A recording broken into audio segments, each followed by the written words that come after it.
latihan diam diam itu ternyata bisa mencegah dosa. terus ya Iya menarik pisan kan. menarik Cicing pisan, gitu, jalmi cicingeun berarti teu seueur dosa. insya Allah insya Allah Kang. Jika jalmi introvert gitu. Iya insya Allah. Berarti dosaan walau-walam ya Walau tentang alam, dosa walau mah. Tapi aya istilah eta kan.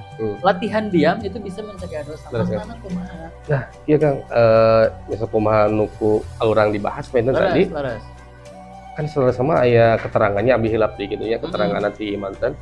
Jadi semakin banyak orang berbicara, ketika orang itu semakin seueur nyarios Kang, Laras. itu pasti seueur salahna gitu lepatna gitu ya. Oh. Anu masana kita bejana masa anu ditambahan teh lah. ya pernah Meh langkung rame meureun gitu ya. Tapi kan ketika misalkan yang ditambahnya itu adalah sesuatu yang tidak baik kan itu yang menjadi lebih dosa. bahaya, menjadi dosa ya kan gitu ya.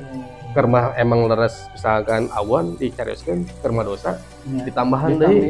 Wah.